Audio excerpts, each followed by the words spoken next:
All right, so you've just hypothesized what this is going to look like if we get to some sort of intermediate pH. And now my instructions are telling me to, try to get one of my solutions to a pH of about 4 to 4.15. So I'm starting out with my acidic solution. Right now it's a pH of 2.82. See that? And I'm going to divide it up into a bunch of beakers because I'm a little worried this might take a few tries.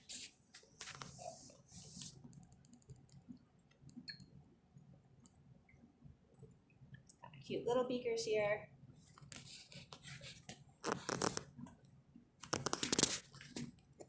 I have a couple sodium hydroxide solutions to raise the pH. That's what I need to do. I need to add a base to bring that pH up. So let's give it a try. And this is 6 molar sodium hydroxide. So I'm going to go kind of slow here.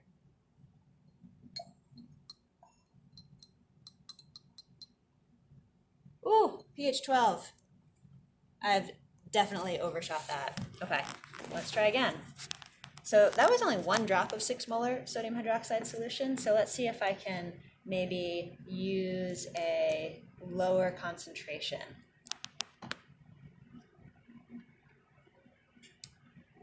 So moving on to my 1 molar sodium hydroxide.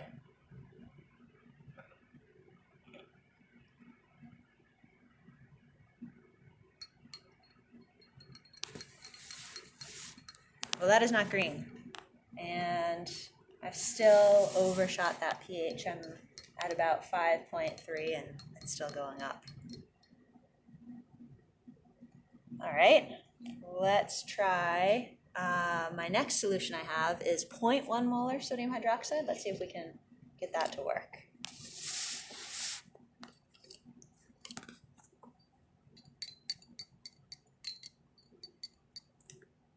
So I'm going to be real slow here. Just drop it in drop by drop.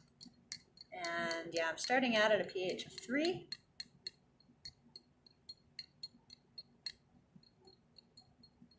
Remember, I'm trying to get to about 4 to 4.15.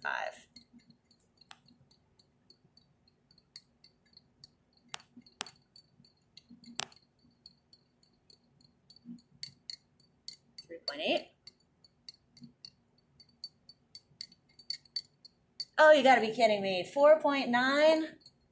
Boy, this is not an easy lab. I'm already up to 5.4. And you guys can see I only added 1 drop of that 0.1 molar sodium hydroxide solution. All right, so getting a little frustrated here, but I'm gonna work through it.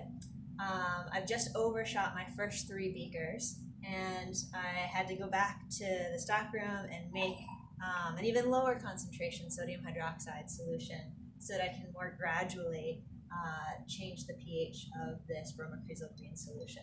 So try number 4. This is my 0.05 molar sodium hydroxide solution.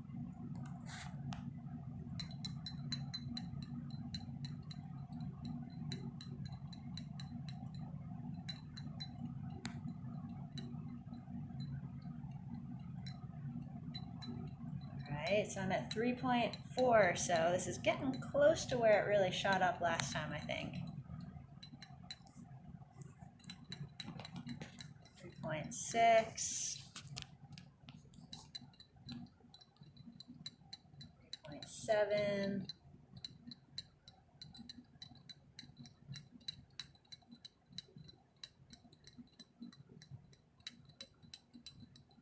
that pH 4. Still looking pretty yellow though, so if you compare it to the ones next to it over here that I haven't touched, I think it is a slightly different color, but let's try to get it to look a little bit more green, which is I think probably what you guys are hypothesizing it's going to look like.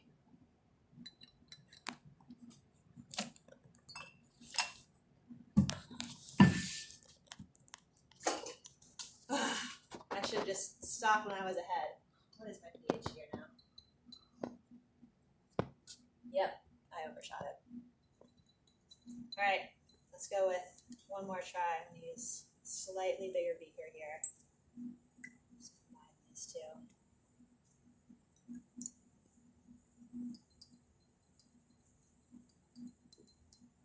this time, if I can get it close to 4, or right above 4, I'm just going to call that good, because this is rough. You know, there's some disadvantage to learning virtually, but having your professor work through this intentionally frustrating lab is maybe one of the benefits.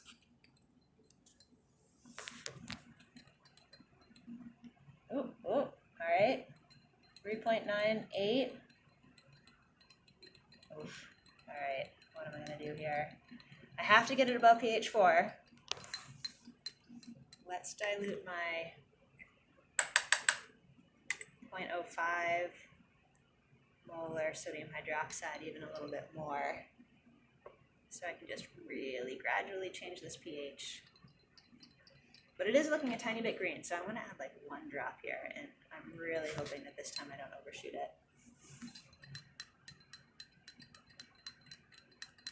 All right. Hey, I think I did it. That is looking pretty intermediate between my yellow and my blue, but boy, was that frustrating. So now that I've accomplished the very difficult task of getting my bromocresol green solution to a pH of about 4.15, and I'm getting that visual green color, let's test our hypotheses. Hopefully you guys wrote some things down about what you expect the spectrum to look like. So now I'm going to go ahead and put it in the SpectraViz. So I've got my greenish solution here at that intermediate pH of about 4.15. I'm going to go ahead and run the spectra now. These are not the exact same spectra I showed you in the previous video. I had to rerun them because I lost connectivity, but let's go ahead and see this greenish one.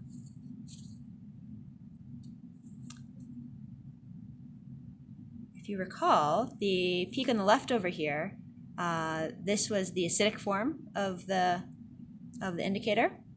The peak on the right was the basic form.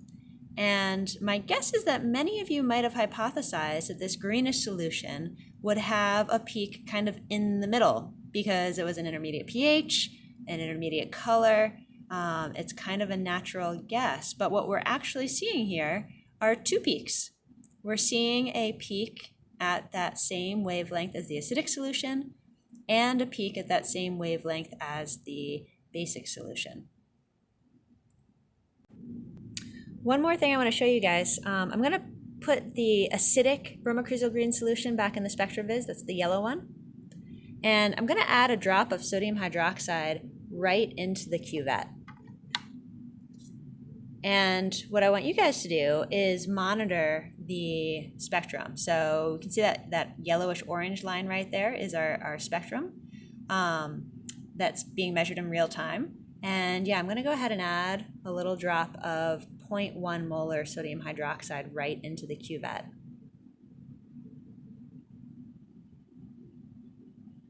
So you can actually see that transition happening. I added in that 1 drop, and now we're kind of looking like that green solution looked. I'll add another drop. And now we're seeing a kind of transition. We're seeing the growth of that blue peak, the one on the right, and we're starting to lose that peak on the left, the yellow peak. Just added a 3rd drop.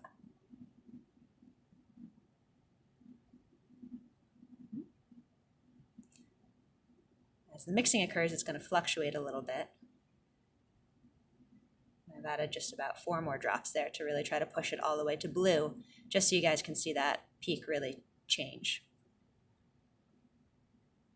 So now it looks basically just like the basic solution.